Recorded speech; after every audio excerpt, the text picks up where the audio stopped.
Welcome back to the Book Nook, everyone. We are just really thrilled to have you here with us today. Yeah, welcome in. It's always so great to sit down with you all. It really is. And, our mission here is always the same. We want to explore the most impactful, transformative books in self-help, spirituality, psychology, and personal growth. Right. The books that really shift your perspective on, well, on how you live your life. Exactly. And today's deep dive is, it's a big one. We are diving into Sapiens, A Brief History of Humankind by Yuval Noah Harari. Oh, this book. It is just, it's phenomenal. It totally is. But I want to set the stage for you listening right now because the goal of this deep dive isn't just to give you like a dry history lesson. No, definitely not. We are going to explore our psychological and spiritual DNA. Because to achieve true personal growth, to understand why you feel the way you feel, you really have to understand the evolutionary baggage that you carry around every single day. Yeah, you have to open up the evolutionary closet, so to speak, and really look at the skeletons in there. Right. And the grand narrative here is basically how Homo sapiens went from being this totally insignificant ape just hanging out in the middle of the food chain to becoming an earth-dominating, self-made god. Which is a wild trajectory when you map it out. And I promise you, we are going to connect these ancient historical shifts directly to your modern-day anxieties, your desires, and, your pursuit of happiness. I am so excited for this. I love uncovering these, like you said, these skeletons in the evolutionary closet. Well, to really understand why we dominate the world today, we first have to understand just how incredibly unspecial we used to be. Yes. Unspecial is the perfect word because I think we have this bias, right? We hear the word human and we immediately think of ourselves, of Homo sapiens, as this exclusive, unique club. Right. But human actually just means an animal belonging to the genus Homo. Exactly. And if you walk down a street, say, 100,000 years ago in East Africa, you wouldn't just see one type of human. No, you would see a very crowded planet. Yeah. There were at least 6 different species of humans walking the earth simultaneously. Which is just a completely destabilizing thought, isn't it? To realize we weren't always alone. It really is. You had the Neanderthals, right? Homo neanderthalensis, mostly in Europe and Western Asia. Yeah, and they were bulky and very muscular, like perfectly adapted to the cold of the Ice Age. Right. They were wearing the evolutionary winter coats. And then in the East, you had Homo erectus. Who, by the way, survived there for about 2 million years. 2 million years? That's insane. It is. It's a survival record that our species, Homo sapiens, will honestly probably never break. I mean, we've barely been around for a fraction of that time, and we're already, engineering our own potential extinction. Yeah, that's a sobering thought, but it's true.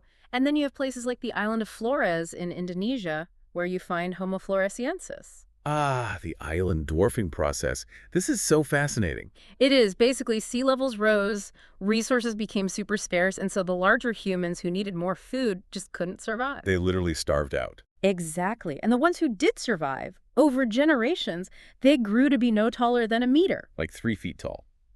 Just incredible how biology adapts. And you also had the Denisovans in Siberia and Homo rudolfensis in East Africa. All of them were human. They were our siblings. And all of them, no matter where they lived, were struggling with this massive evolutionary burden. The brain. Yes, the human brain. We have this tendency to assume that a bigger brain is just like an automatic evolutionary advantage. Right, like bigger is always better. Exactly. But if a massive brain was always a net positive, natural selection would have given us, I don't know, calculus-doing cats or philosophizing dogs millions of years ago. That is such a funny image, but it makes sense. It does, because a huge brain is a terrible drain on resources. It is an energy hog. Let's break down the numbers on that because the source material makes this so clear. For a sapiens, our brain is maybe 2 to 3% of our total body weight. Right, pretty small physically. But when you are completely at rest, just sitting on the couch doing nothing, your brain is consuming 25% of your body's energy. 25%, just to keep the engine idling. Meanwhile, if you look at other apes, their brains are only burning about 8%. So you have to pay for that massive energy drain somehow. Evolution essentially handed us a bill for the brain. And we paid for it in 2 major ways, didn't we? We did. The first way was muscle atrophy. The body literally took energy away from our biceps and diverted it to our neurons. Wow. So we basically traded brawn for brains. Exactly. I mean, if you put a modern human in a cage with a chimpanzee, the chimp cannot debate the finer points of, existential philosophy with you. No, it cannot. But it can absolutely tear you limb from limb. Hmm. We lost our brute strength to fuel our cognitive processing power. That makes so much sense. And the second way we paid for it is even more foundational to human society, I think. Oh, absolutely. Premature births. Right, because humans started walking upright, which is great for scanning the tall savanna grass for predators. And it frees up your hands. You can throw stones or forage or signal to your tribe. Right, but the physics of walking on two legs requires a much narrower pelvis, and a narrower pelvis constricts the birth canal. And this anatomical shift was happening at the exact same time that our skulls were getting larger to house those jumbo brains. It's like a terrible biological traffic jam. It really is. So natural selection favored women who gave birth earlier, before the baby's head got too large to safely pass through. Which means, compared to the rest of the animal kingdom, human babies are born stunningly underdeveloped. They are completely helpless. I mean, think about a colt. A baby horse can run within hours of being born. Right, or a kitten is walking around exploring in just a few weeks. But a human baby, they're completely dependent for years. Harari uses this really evocative metaphor in the book. Well, I love this part. He says most mammals emerge from the womb like glazed earthenware. They're already set in their form, and if you try to drastically remold them, they'll just break. But humans emerge like molten glass. Exactly. We can be spun and stretched and shaped by our environment and our culture. But the trade-off is that survival as a solitary human was completely biologically impossible. Oh, totally impossible. I mean, a mother carrying a helpless infant for 3 years cannot forage effectively. She can't defend herself from a saber-toothed cat. So It is such a humbling image. it really is. Imagine a pride of lions takes down a giraffe on the savannah. Early humans did not go out there and challenge them. No way. They hid in the brush. They hid and they waited. And after the lions ate their fill, the hyenas and jackals would move in. And we couldn't challenge them either. Exactly. We had to wait for the scavengers to leave. And only then would our ancestors sneak up to this completely stripped carcass, look around nervously, and use rocks to crack open the bones just to get the marrow inside. We were essentially the woodpeckers of the mammalian world. That's exactly what we were. So for millions of years, we were scavengers. But today, we are obviously at the very top. The question is, how does a species that spent eons hiding from lions suddenly take over the entire planet? Well, the key thing to understand is that the transition was not gradual. And this is crucial for understanding modern human psychology. Okay, let's dig into that. Think about a top predator, like a great white shark or a lion. Their rise to the top took millions of years. Yeah, it was very slow. So the ecosystem had time to adapt alongside them. Gazelles evolved to run faster, rhinos developed thicker skin. The environment maintained a natural balance. But humans made the jump to the top almost overnight in ecological terms. Exactly. We leaped from the middle to the top in just the last 100,000 years. The ecosystem had zero time to adapt to us. And maybe more importantly, we didn't have time to adapt to our own power. We didn't. We completely lack the majestic self-confidence of a lion that has ruled the savannah for millions of years. We are plagued by the deep-seated anxiety of a prey animal that just suddenly finds itself holding all the cards. Yes, that anxiety is hardwired into us. I was thinking about it like this. It's like a mid-level corporate employee, right? Someone who is terrified of getting laid off, constantly looking over their shoulder. They're trying to fly under the radar. Exactly. And then overnight, due to some bizarre administrative error, they are suddenly made CEO of the entire multinational corporation. Oh, that is a perfect analogy. They have zero leadership training. They have massive imposter syndrome. They are running the world, but they're absolutely terrified someone is going to realize they don't belong there. And what does a terrified, insecure CEO do? They act aggressively, they micromanage, they lash out. Right, they stockpile resources defensively. Harari actually calls us the banana republic dictator of the animal kingdom. Wow, that is such a powerful phrase. It is, because much of the ecological destruction we cause, the deadly wars, the cruelty, it doesn't stem from a place of natural confidence. No, it stems from paranoia. The paranoia of an underdog who suddenly sees the throne and is desperate to protect it at all costs. And the catalyst for that sudden promotion to CEO, the thing that gave us that power, was fire. Yes, the domestication of fire. It gave us warmth, it gave us light, and it gave us a weapon to keep lions away at night. But the real game changer, biologically speaking, was cooking. Cooking was basically outsourcing our digestion, wasn't it? That's exactly what it was.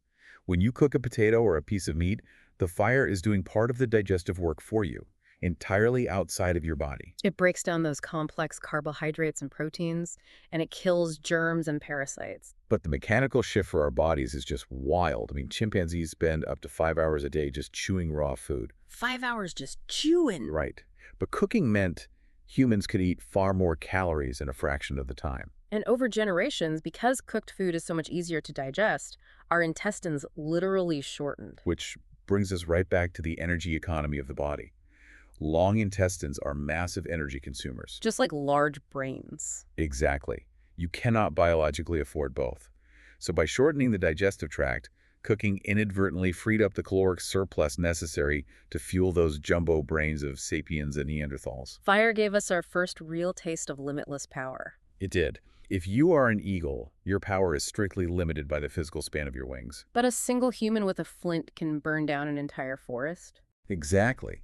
So now we have these highly anxious, fire-wielding, large-brained humans. But they are still just one of several human species on the planet, which leads to the obvious question. Right. If Neanderthals had big brains too, and they were physically much stronger and better adapted to the cold, how did Homo sapiens end up wiping them out and conquering the globe? The answer is the cognitive revolution. Yes. Around 70,000 years ago, a neurological event happened. Harari terms it the tree of knowledge mutation. It fundamentally rewired the internal connectivity of the sapiens' brain.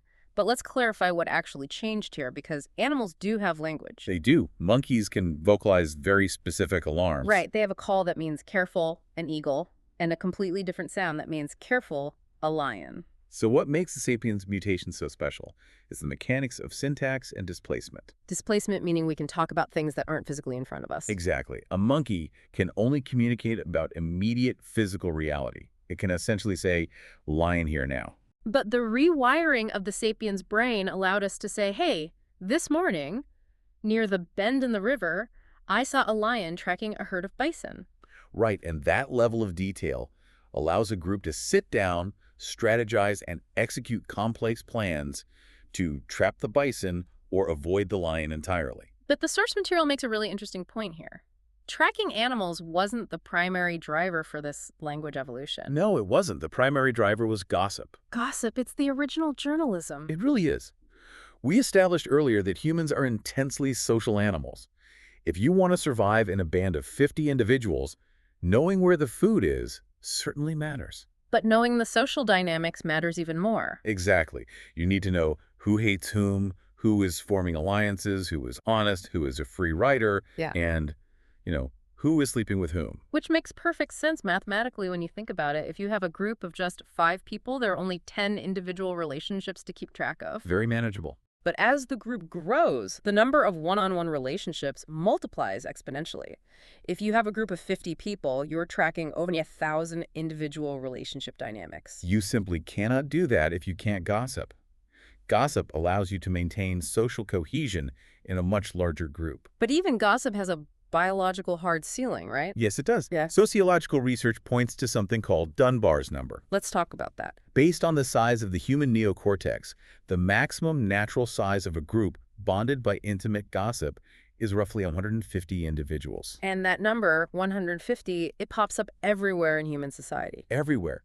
If a military company or a tribal village stays under 150 people, they really don't need formal ranks or rulebooks or strict hierarchies. They can just function on intimate interpersonal knowledge. Everyone knows everyone else. But the exact moment you cross that 150-person threshold, the social order destabilizes. Because the human brain literally cannot process the data required to maintain trust with that many strangers. Right. So the great mystery of human history is, how did sapiens cross that threshold? How do you organize a city of 10,000 people or a modern corporation with hundreds of thousands of employees? Or an empire of millions if our biological brains naturally tap out at 150? This is where the cognitive revolution really reveals its superpower. Fiction. Yes, sapiens developed the superpower of fiction. We are the only animal on the entire planet that can talk about, believe in, and organize around things that do not exist in objective reality. You cannot convince a chimpanzee to give you a banana today by promising him that if he does, he will receive limitless bananas in chimp heaven after he dies. No ape will ever make that trade. Never. But sapiens will. Sapiens can believe in myths, gods, nations, human rights, and corporations. To make this really concrete for you listening, let's look at Harari's example of the car manufacturer Peugeot. It is a brilliant way to explain how fiction literally rules our world. It is. Because what actually is Peugeot? You might say it's the cars they produce. But if every single Peugeot car in the world suddenly rusted into dust tomorrow, the company would still exist. Right, they would just manufacture new cars. So you might argue, well, the company is the factories, the machinery, or the employees. But if a disaster wiped out all the factories and the entire workforce, as horrible as that is, the shareholders could simply hire new managers, build new factories, and hire new workers. The company itself would still legally exist. So Peugeot isn't its physical assets, and it isn't its biological employees. No, Peugeot is a legal fiction. It is a limited liability company. It was created by lawyers writing words on pieces of paper, telling a very specific story that the government, the banks, and the public all just agreed to believe. It exists entirely in our collective imagination. It is an imagined reality. And it functions using the exact same psychological mechanisms as an ancient tribe believing in a rain god. And the evolutionary advantage of these imagined realities is just massive. They allow millions of complete strangers to cooperate effectively. Because two sapiens who have never met, who know absolutely nothing about each other's personal gossip networks, they can fight together in a trench or build a cathedral or trade stocks. Why? Because they both believe in the same fiction. Whether that fiction is the nation state, a religion, or the value of currency. But the real kicker here, the most mind-blowing part, is that fiction allowed us to bypass biological evolution entirely. This is such a critical insight for understanding human progress. It is. In the rest of the animal kingdom, significant changes in social behavior require actual genetic mutations. Right, like alpha male chimpanzees use their physical dominance to secure mating rights with as many females as possible. That is their strict biological imperative. If you wanted to create a society of celibate chimpanzees, you would literally have to wait hundreds of thousands of years for a genetic mutation to alter their reproductive drives. But sapiens, we can just invent a new story. We didn't need our DNA to change to invent the Catholic Church. Right, the Pope functions essentially as an alpha male in that specific hierarchy, but he abstains completely from reproduction. That deeply ingrained biological urge is overridden entirely by belief in a shared fiction. We can change our societal behavior overnight simply by telling a different story. Another great example is the French Revolution.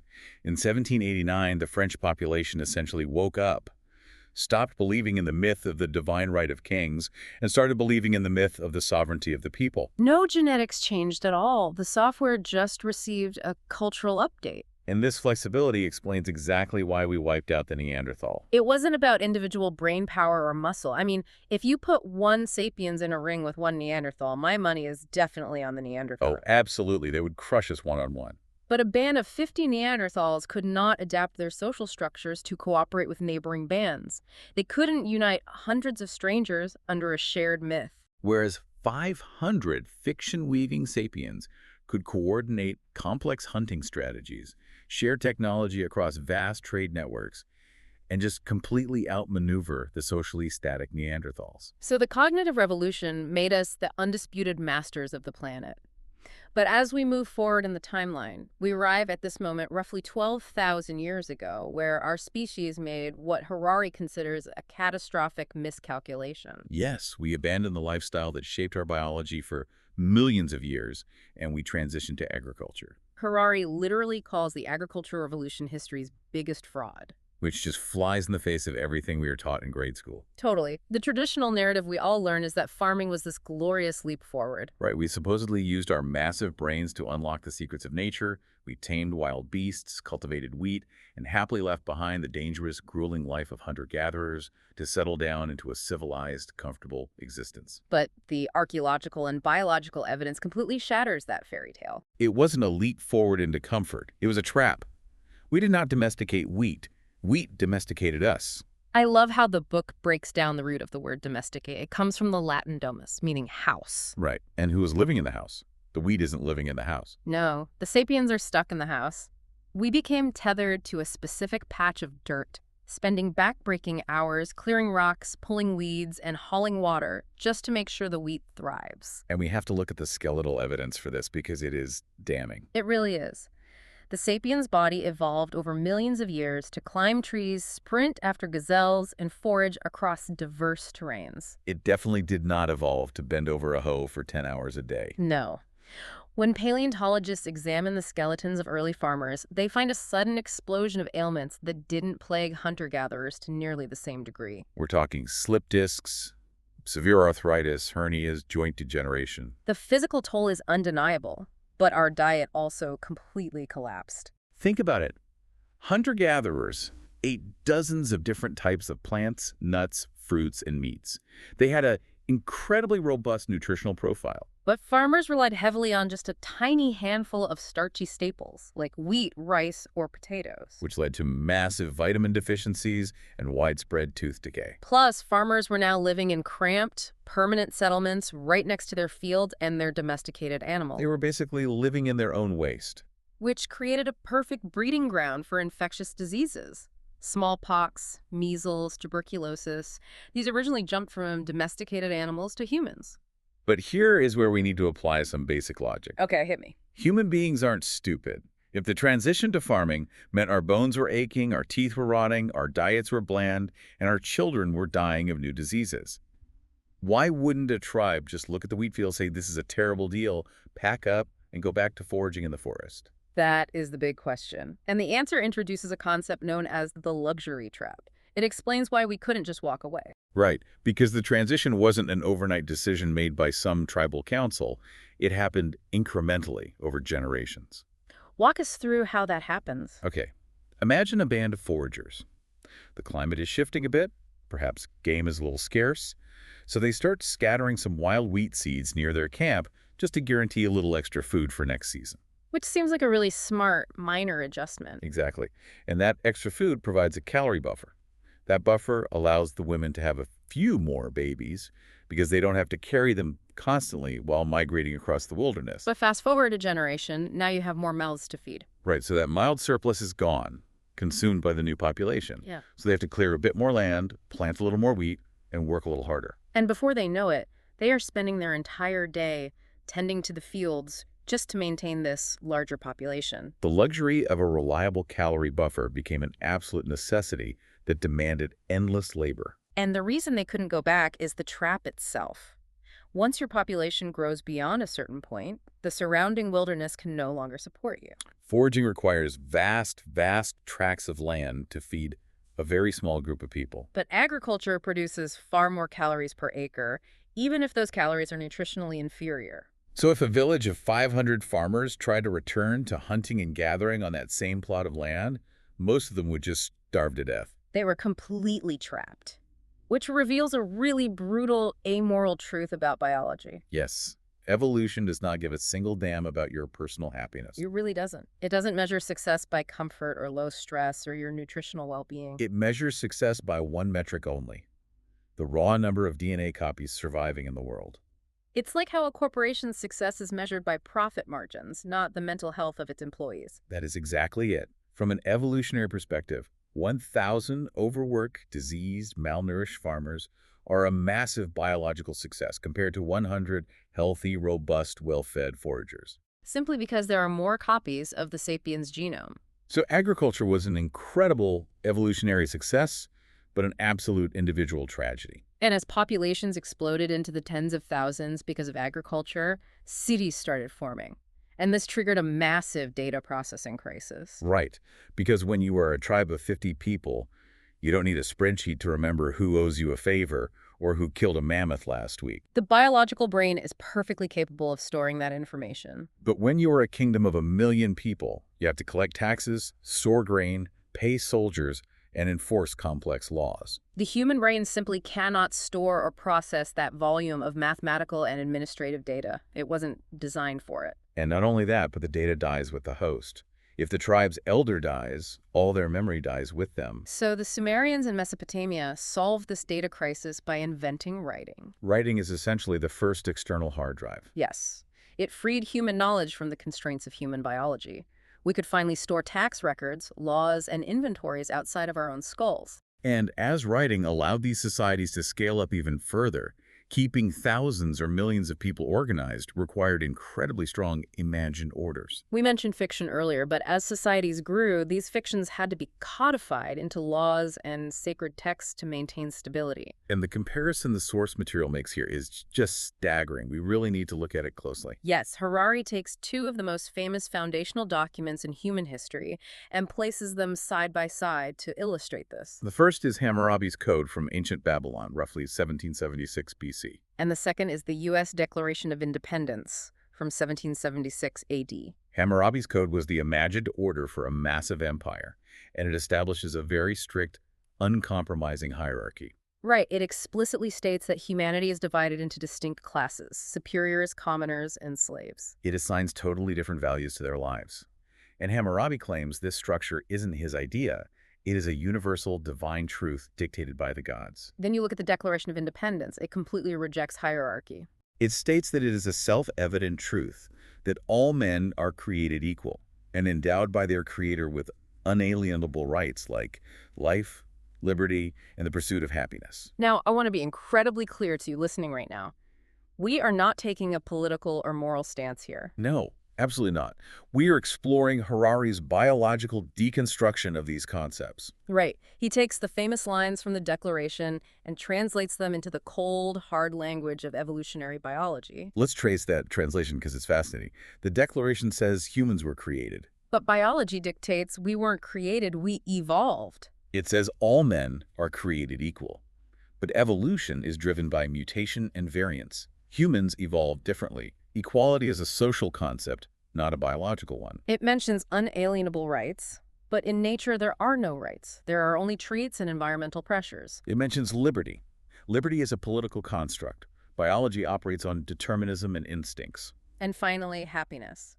Biologically speaking, happiness is just a subjective fluctuation of chemicals like serotonin and dopamine. So when Harari translates the Declaration of Independence into raw biology, it reads like this.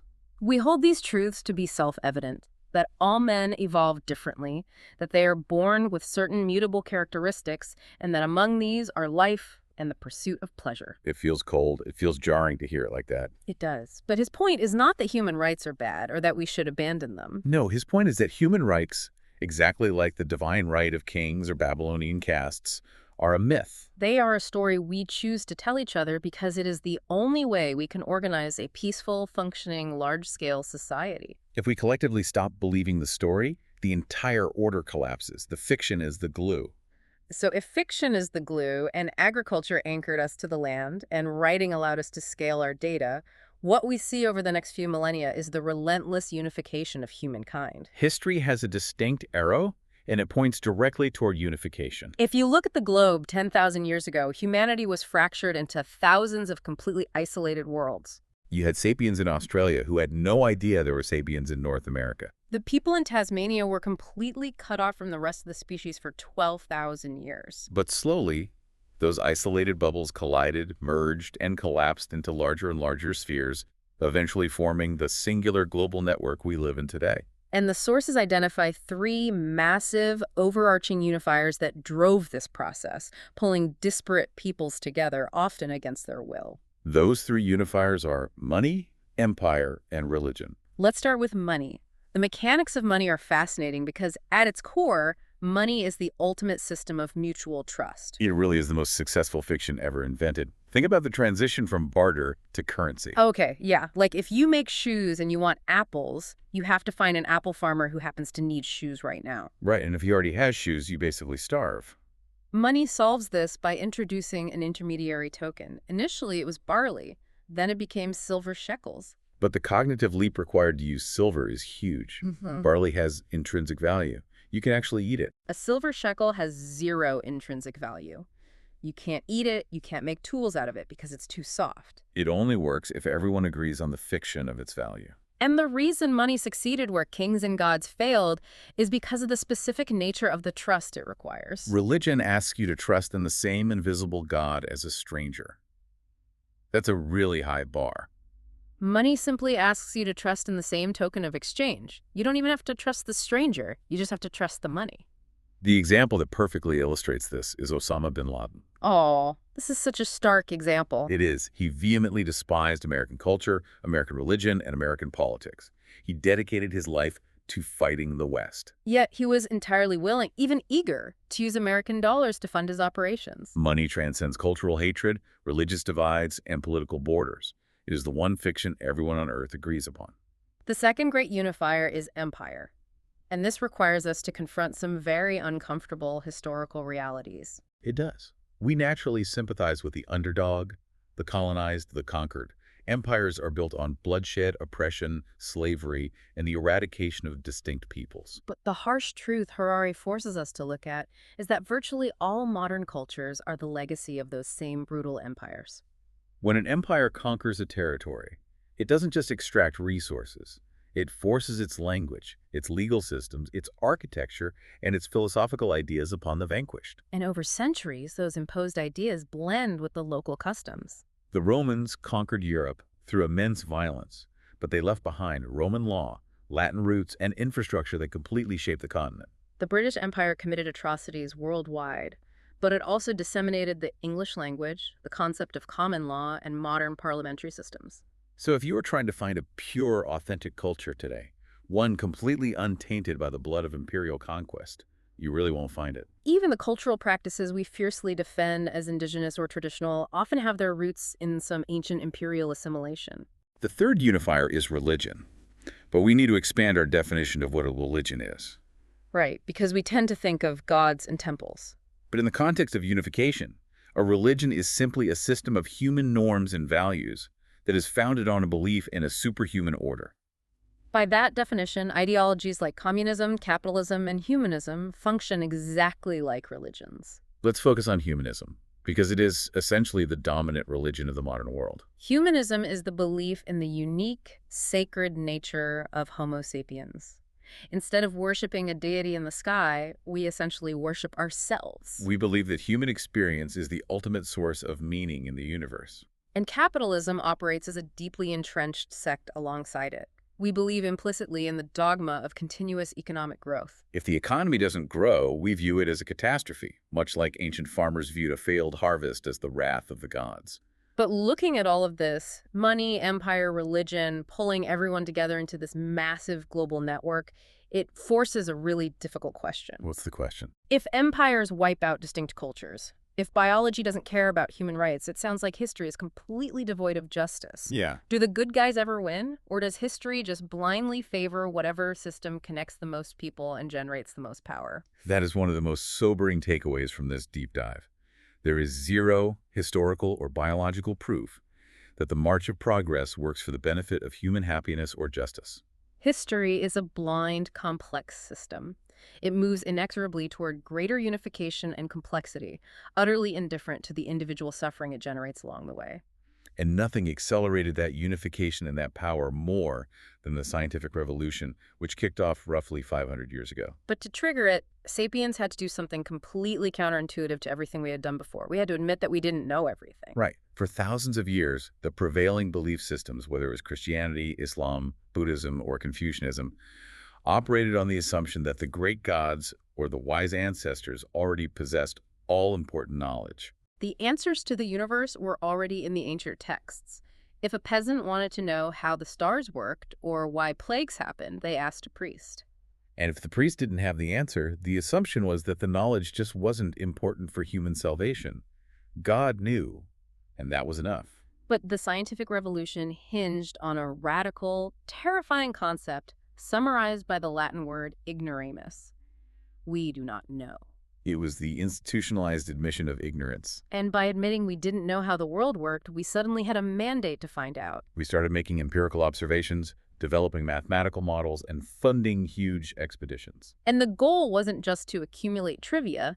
The goal of science was always intertwined with empire and capitalism, to acquire new powers and new technologies. Which ultimately culminates in what Harari identifies as the most ambitious endeavor of our species, the Gilgamesh Project. Let's talk about the Epic of Gilgamesh because it's one of the oldest surviving pieces of literature.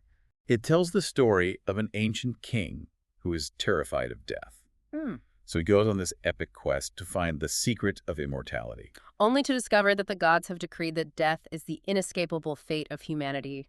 Gilgamesh fails. Historically, religions use stories like this to teach us how to accept death. They gave death meaning by promising an afterlife or a cycle of reincarnation. They taught that death was a fundamental part of the cosmic order, but science fundamentally rejects that premise. Completely. To modern science, death is not a divine decree or a spiritual mystery. Death is merely a technical problem. It is a failure of the heart to pump blood, or a mutation in the cells that leads to cancer, or a breakdown in neurological pathways. And technical problems have technical solutions. Whether it takes 50 years or 500 years, the ultimate unspoken objective of the scientific establishment is to solve the technical problem of death entirely. We want to achieve immortality. But as we pursued these godlike powers through the scientific and industrial revolutions, we caused massive collateral damage to our own social fabric. While science was busy trying to cure death, the Industrial Revolution fundamentally destroyed the community. And this brings us right to the root of so much of the modern anxiety you might be feeling today. We established earlier that for millions of years, sapiens evolved to rely entirely on the family and the intimate local community. If you got sick in 1400 AD, there was no state hospital. Your family nursed you. If you were too old to work, there was no social security. Your children fed you. If someone stole your sheep, you didn't call the police. You rallied your cousins and your neighbors to get justice. The family and the community were the absolute center of your survival. You couldn't survive without them. But in the span of just 2 centuries, which is a blink of an eye in evolutionary time, the state and the market swooped in and systematically usurped those roles. It's incredible when you map it out. We literally outsource every single function that used to bind us to our neighbors. We outsource our physical security to the police and the military. We outsource our food production to multinational supermarkets. We outsource the care of our elders to nursing homes and the education of our children to state-run schools. We even outsource our most intimate social functions. If you want to find a mate, you don't rely on the village matchmaker or community gatherings anymore. No, you outsource it to the algorithms of dating apps run by tech markets. We have traded the stifling, obligatory bonds of the local community for the liberating, efficient services of the market. And as individuals, we are incredibly powerful. You can travel the world, buy any food you want, and communicate instantly. But the cost is that we are more isolated, lonely, and alienated than ever before. We are powerful individuals completely stripped of our tribal context. Which brings us face to face with the ultimate question of this entire journey, the history of happiness. We have mapped out our rise from scavenging marrow to splitting the atom. We have bent the entire planet to our will. But by the most crucial metric, are we actually happier? Is the modern corporate worker sitting in traffic, sipping a latte, and stressing over an email thread actually happier than the forager who was painting handprints on a cave wall 30,000 years ago? It is the core paradox of progress. We blindly assume that more power and more control over our environment automatically translates to a better subjective experience. But if we look at the historical record, that assumption is incredibly shaky. We already saw how the agricultural revolution increased our power as a species, but made individual lives significantly worse. And if you look at the Industrial Revolution, it generated immense technological power, but it subjected millions of factory workers to horrific, soul-crushing labor in toxic conditions. And fueled colonial empires that stripped millions of indigenous peoples of their autonomy and dignity. And we can't ignore the animals. If we measure total subjective suffering, the industrialization of agriculture is an absolute nightmare. Billions of cows, pigs, and chickens are bred every year, not as living, feeling creatures, but as raw materials in a production line. Their basic biological urges to roam, socialize, and nurture their young are completely denied. So if we are struggling to find evidence that objective progress creates lasting happiness, we have to look inward at the biology of happiness itself. From a strictly scientific viewpoint, happiness isn't caused by getting a promotion or finding true love or winning a war. Happiness is simply a neurochemical reaction. It is the release of serotonin, dopamine, and oxytocin in the brain. And the most frustrating part of this biological reality is the air conditioning mechanism. Right, our biochemical systems evolved to maintain a steady baseline. Think of a thermostat set to 70 degrees. If you open a window in winter, the heater kicks on to bring it back to 70. Exactly. If you win the lottery, your brain floods with dopamine, the temperature spikes, you feel ecstatic. But your biology cannot sustain that state. It would fry your circuits. So the system metabolizes those chemicals and returns you to your baseline. The same is true for tragedy. A severe injury causes the temperature to drop, but eventually the system attempts to stabilize back to the baseline. Which means DNA didn't evolve to make us perfectly happy. Evolution only uses happiness as a temporary carrot to get us to survive and reproduce. Once we eat the food or secure the mate, the happiness fades, so we are motivated to go seek it again. We are running on a hedonistic treadmill designed by natural selection. So if I'm listening to this and I realize that achieving my life goals, buying the house, getting the promotion, writing the book, is just going to trigger a temporary serotonin spike that is biologically identical to the spike a medieval peasant felt when they built a nice mud hut. What is the point? It feels like biology renders personal growth completely futile. This is a crucial juncture, and it's where Harari introduces a deeply relevant counter-perspective by looking at Buddhist philosophy. The biological view assumes happiness is about maximizing pleasant feelings and minimizing pain. But the Buddhist perspective suggests that the very pursuit of these fleeting pleasant feelings is the root of our suffering. Because the feelings never last. You get the promotion, you feel good for a week, and then you start stressing about the next promotion. Right. True happiness, in this view, isn't about manipulating your serotonin levels to constantly feel good. It's about recognizing the truth of your own experience. It's about understanding that these feelings are just temporary ripples on the surface of the water, and you don't need to frantically chase the good ones or run from the bad ones. It's about the meaning we ascribe to our lives, completely independent of the biochemical treadmill. But because we are sapiens and because science is driving us, we aren't satisfied with just meditating on the nature of our biology. No, we want to hack the biology itself. If our current biochemical setup prevents permanent happiness, science is preparing to change the setup entirely. And that means we are reaching the end of Homo sapiens. This is the most profound shift in the history of life on Earth. For 4 billion years, every single organism, from amoebas to dinosaurs to Neanderthals, evolved according to the blind, unguided principles of natural selection. No intelligence designed the giraffe's neck. It was shaped by environmental pressures. But today, we are on the verge of replacing natural selection with intelligent design. Not the design of the divine creator, but our own intelligent design. The example of Alba the fluorescent rabbit perfectly encapsulates this. Scientists took an embryo of a normal rabbit, and they spliced in a gene from a bioluminescent jellyfish that makes it glow green under blue light. Think about the magnitude of that. That rabbit did not evolve. No environmental pressure favored glowing rabbits. It was designed across evolutionary boundaries simply because sapiens decided to create it. We are already playing God. And while a glowing rabbit is a novelty, the underlying technology is not. The Frankenstein myth, the fear of creating something we cannot control, is writing directly on the back of the Gilgamesh project. We justify bioengineering, gene editing, and brain-computer interfaces by pointing to the very real need to cure horrible diseases. If we can use CRISPR to edit out the gene for Huntington's disease, it would be a moral failing not to do it. But the slippery slope is a vertical cliff. Once we master the technology to cure Alzheimer's by enhancing neural pathways, what stops a wealthy nation from using that exact same technology to engineer supermemory in their military strategists? Once we map the genetic markers for emotional regulation to cure severe depression, what stops parents from designing children who literally lack the biological capacity to feel anger or sadness? And this forces us to confront the ultimate philosophical dilemma. Harari states that the real question facing humanity isn't what do we want to become? It's what do we want to want? If we can engineer our desires, if we can pop a pill or edit a gene so that we only desire things that are perfectly aligned with productivity and perpetual bliss, we are altering the very core of consciousness. And this is exactly why diving deep into this material is so essential for you as a listener. You cannot hope to understand your own daily struggles, your cravings for sugar, your stress at work, your search for meaning in a chaotic world without recognizing the millions of years of evolutionary history running like background software in your brain. When you feel overwhelmed by the pace of the modern world, it's not because you are failing. It's because your brain, designed for a tribe of 50 people on the savannah, is trying to process the data of a globalized, hyper-connected digital market. When you question the societal rules around work, success, or social status, recognizing that these are just imagined orders gives you an incredible amount of freedom. They are fictions we created to cooperate. And because we created them, we possess the power to rewrite them. Understanding your evolutionary baggage allows you to give yourself grace.